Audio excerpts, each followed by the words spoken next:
Bismillahirrahmanirrahim. Assalamualaikum warahmatullahi wabarakatuh. Ya, jumpa lagi kawan-kawan semua dengan saya Aga Imanuddin. Pada kesempatan kali ini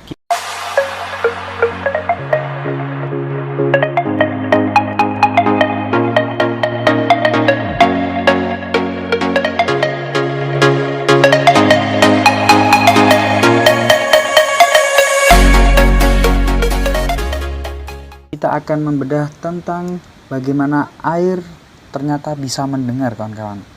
Nah, Bismillahirrahmanirrahim. Dan kami ciptakan dari air segala sesuatu yang hidup. Berikut adalah Quran Surat Al-Anbiya ayat 30. Dalam kitab Al-Quran, ayat tadi diartikan bahwa tanpa air semuanya akan mati kehausan. Ya. Tetapi di Jepang, Dr. Masaru Emoto dari Universitas Yokohama dengan tekun melakukan penelitian tentang perilaku air. Air murni dari mata air Pulau Honshu didoakan secara agama Shinto lalu didinginkan sampai minus 5 derajat Celcius di laboratorium, lantas difoto dengan mikroskop elektron dengan kamera kecepatan tinggi. Ternyata molekul air berbentuk kristal segi enam yang sangat indah. Percobaan diulangi dengan membacakan kata arigato yang berarti terima kasih dalam bahasa Jepang. Di depan botol air tersebut, kristal kembali membentuk sangat indah. Lalu dicoba dengan menghadapkan tulisan huruf Jepang, arigato. Kristal berbentuk dengan keindahan yang sama pula.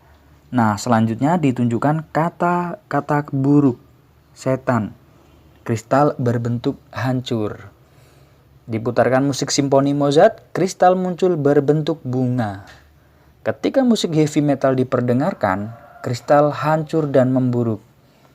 Dan ketika 500 orang berkonsentrasi memusatkan pesan kedamaian di depan botol air tersebut, kristal air tadi mengembang bercabang-cabang dengan indahnya.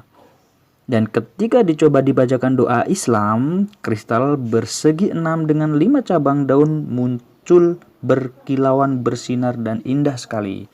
Subhanallah. Dr. Masaru Emoto akhirnya berkeliling dunia untuk melakukan percobaan dengan air yang berada di Swiss, Berlin, Prancis, Palestina, dan kemudian beliau juga diundang di markas besar PBB yang berada di New York untuk mempresentasikan temuannya tersebut pada bulan Maret tahun 2005 lalu. Ternyata air bisa mendengar kata-kata kita, bisa membaca tulisan kita, dan bisa mengerti pesan yang kita sampaikan. Dalam bukunya The Hidden Message in Water, Dr. Masaru Emoto menguraikan bahwa air bersifat bisa merekam pesan seperti pita magnetik atau compact disc, atau kita sering sebut CD. Semakin kuat konsentrasi pemberi pesan, semakin dalam pesan tercetak di air. Air bisa mentransfer pesan tadi melalui molekul air yang lain.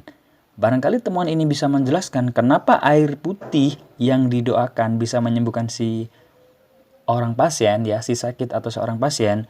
Dulu ini kita anggap musyrik, atau paling sedikit kita anggap sekedar sugesti. Tapi ternyata molekul air itu menangkap pesan doa kesembuhan, menyimpannya, lalu vibrasinya merambat melalui molekul air lain yang ada di tubuh si pasien. Tubuh manusia memang 75% terdiri atas air. Otak 74,5% air. Darah 82% air.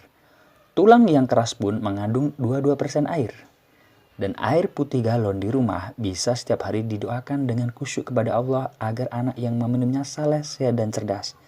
Dan agar suami yang meminum tetap setia, air tadi akan berproses di tubuh, meneruskan pesan kepada air di otak dan pembuluh darah. Dengan izin Allah, pesan tadi akan dilaksanakan tubuh tanpa kita sadari. Bila air minum di suatu kota didoakan dengan serius untuk kesalehan, insya Allah semua penduduk yang meminumnya akan menjadi baik dan tidak beringas atau berperilaku jahat. Dan Rasulullah SAW, Nabi Muhammad baginda Rasulullah SAW bersabda, Zam-zam lima syuribalahu, yang bermaksud air zam-zam akan melaksanakan pesan dan niat yang meminumnya. Dan barang siapa meminum supaya kenyang, dia akan kenyang. Dan barang siapa minum untuk menyembuhkan sakit, maka dia akan sembuh. Subhanallah.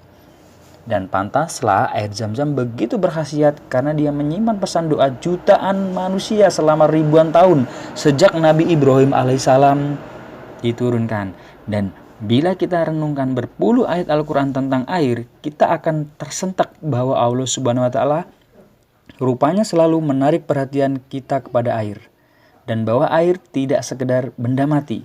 Dia menyimpan kekuatan, daya rekam, daya penyembuh, dan sifat-sifat yang bermanfaat bagi kita semua.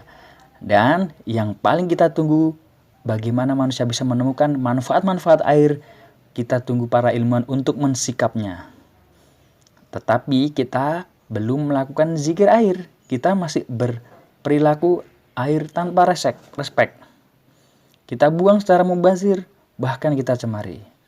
Na'udzubillah. Nah, dengan pengetahuan dasar ini, semoga perilaku kita jauh lebih baik dari sebelumnya, jauh lebih perhatian kepada air, karena air bersifat sebagai penyembuh.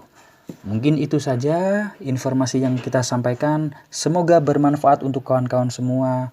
Semoga menjadi pengetahuan, informasi, ilmu baru buat kita semua. Akhir kalam dari saya, Aga Imanuddin. Wassalamualaikum warahmatullahi wabarakatuh.